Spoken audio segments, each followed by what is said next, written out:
Today we're going to talk about the Black Arts Movement of the 1960s and early 1970s.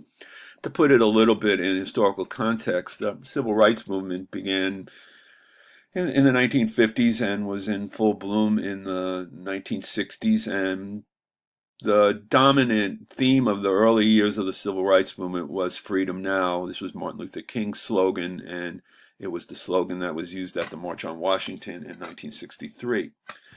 Martin Luther King was aligned with a group called the Student Nonviolent Coordinating Committee, or SNCC, SNCC, and this was an organization of white and black, mostly college students from the North who went south to work on things like the Freedom Summer, the Freedom Riders, voter registration drives, in highly segregated areas of the South. They were aligned with King, and they used the Freedom Now slogan until about 1966. And then many of these, particularly the African American members of SNCC, were really at wit's end with the gradual change that King was trying to bring about. And they adopted a new slogan called Black Power. Black Power was a concept that they felt was about empowering themselves economically, culturally, consciously, to take control of their own destinies. Um, the concept was taken up by the mass media in America and distorted. It often was presented as a call for black violent revolution, which was never really the intent of the original SNCC members who adopted Black Power. And their position was that the reason that it's being viewed as violent is because that's coming from the perception of white America, which has almost always been the initiator of violence. There was a certain level of frustration that just really kind of boiled over with these young African Americans that shifted to Black Power. They had seen so much violence inflicted, especially just in the recent years of the 1960s, the murder of Medgar Evers, the murder of Malcolm X, the church bombing in Birmingham, the attack on the marchers from Selma to Montgomery, the murder of the Goodman, Schwerner, and Cheney SNCC activists. So that there was also a real sense that we need to change, and we need the change to happen now. So one of the major architects that was inspired by the shift of Black Power, this artist was named Leroy Jones. Jones initially gained recognition as a poet in association with members of what was called the Beat Generation, largely white writers like Allen Ginsberg, William Burroughs, Gregory Corso. And Baraka talks about, with the murder of Malcolm X, that he leaves that life behind.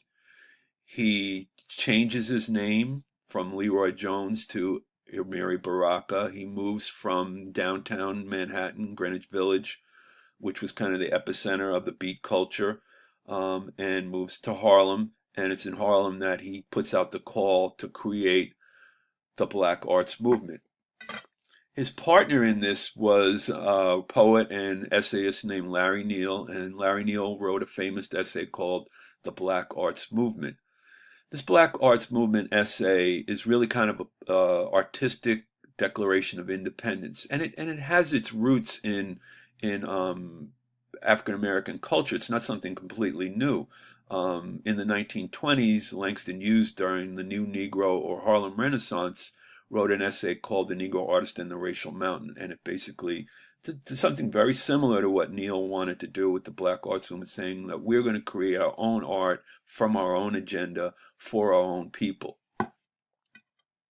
So through the rest of the PowerPoint, or a large part of the PowerPoint, I'm going to present 7 themes that characterize Black arts creative productions. And I'd like you to keep track of these themes so that when you do your readings of the Black arts poetry and drama, you can apply the themes and identify examples of the themes in the readings.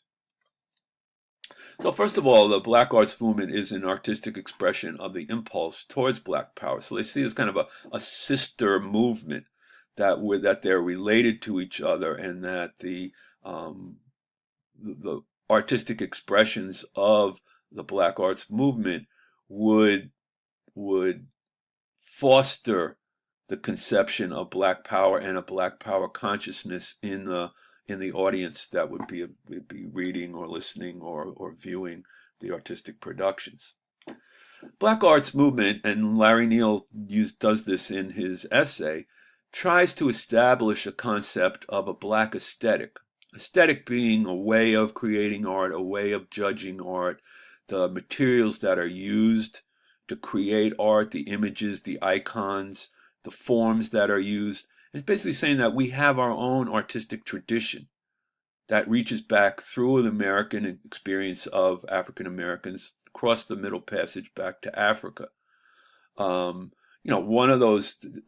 of that African heritage is that Black art, African-based art, is both aesthetic and functional. So it has a creative process to it, but it also has a functional process. It does its job. It helps to advance. In this case, it would help to advance the the agenda of Black power and Black arts.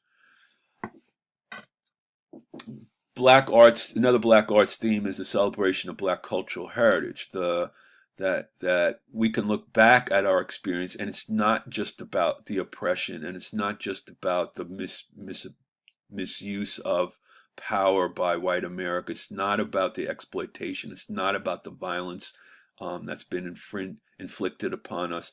It's about our triumphs. It's about our creative expressions. It's about our heritage that is rich and malleable and sustains us through Holocaust type situations. Certainly, I talked a little bit about this with the Black Power shift. The rage that finally boils over in the late '60s that had been kept pent up for so long by African Americans, that it finds its outlet in Black arts expression, and you'll see a lot of that rage and anger in many of the readings that we do.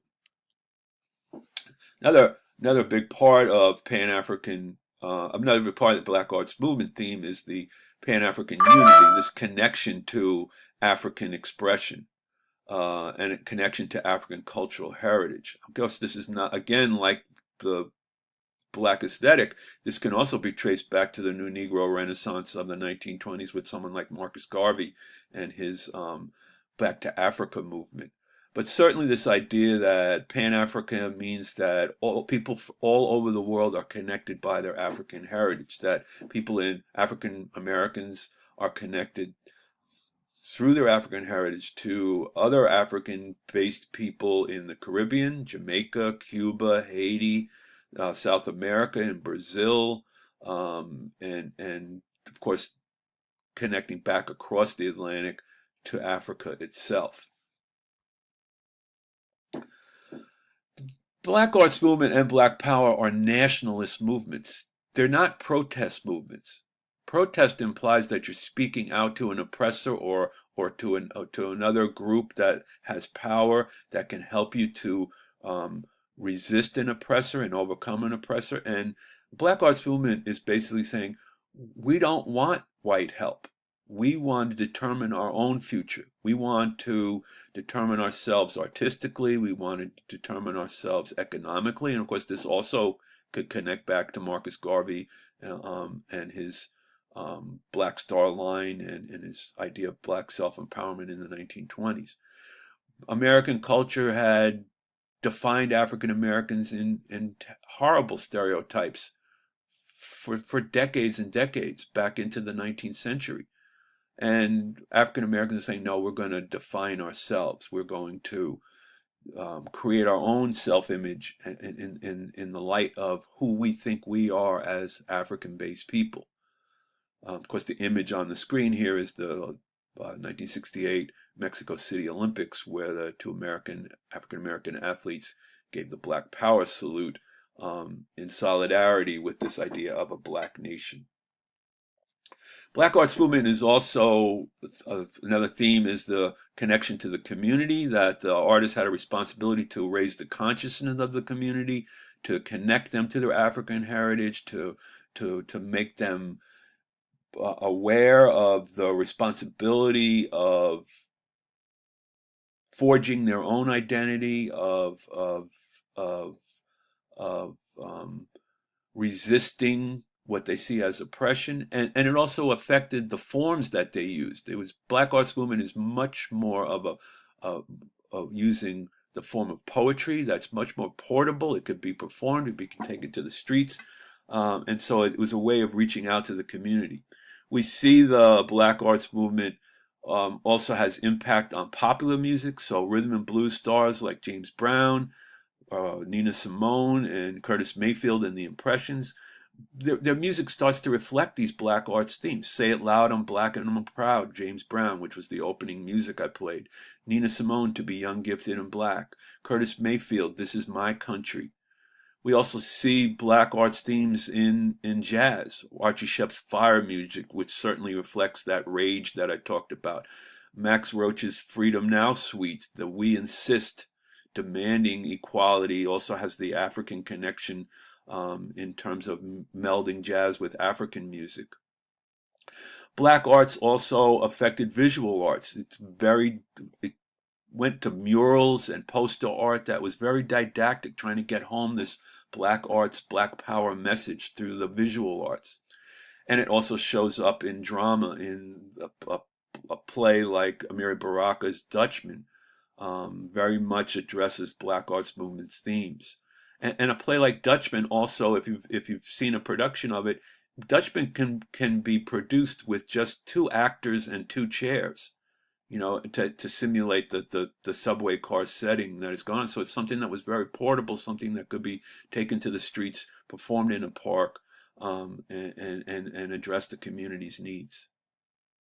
So the Black arts movement is predominantly known for its poetry, and Black Fire was an anthology that Mary Baraka and Larry Neal edited, that brought together many of these initial expressions by the Black arts movement. And many of the poems that we're going to be reading over the next 2 weeks originally appeared in Black Fire.